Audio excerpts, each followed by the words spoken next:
Di ba nakakaiyak? Hay nako, kausapin natin. Tatay Ricardo, bakit bigla kayong naluha? Anong gusto mong sabihin sa anak mo? Nasabi ko lang yan, ma'am, sana magbago ka na direct. Gusto mo makarating sa, sabi mo, gusto mo makarating sa face to face. Ngayon, nakarating na tayo. Parang maayos yung ugali mo kung ano. Yun lang po. Okay.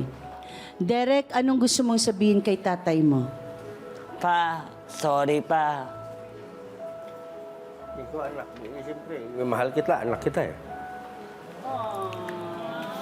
Anong gusto mong sabihin kay Mary sa best friend mo? Best friend, so, thank you po, salamat.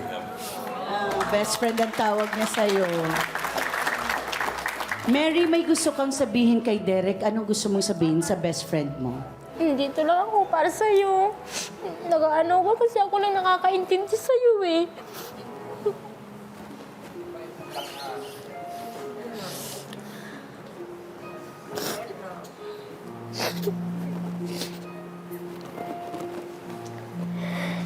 Kaya kung anong marinig mo sa mga kapitbahay natin kapag nagwawala ka, huwag mo na lang sila isipin, huwag mo na lang intindihin. Kasi sila hindi ka nila maintindihan eh.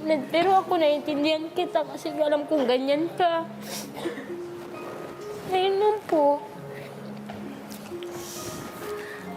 Ay, ang sarap ng may kaibigan, ano?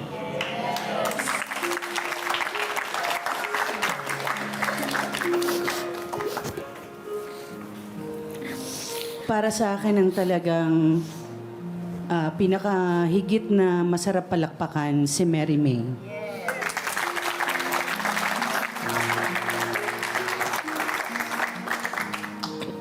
Derek, gusto mo bang yakapin si Riza?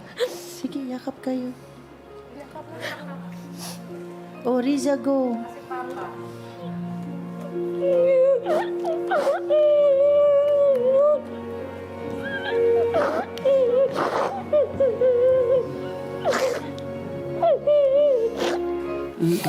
Papa mo, Rex. Hindi ka sorry kay mama mo, kalalabas lang ka pa sa ospital eh. Opo. Oo, mamaya hindi kang Sa'yo, sorry. Magbuhay mo na yung ugali mo. Ay, pag wala ako eh, dahil problema.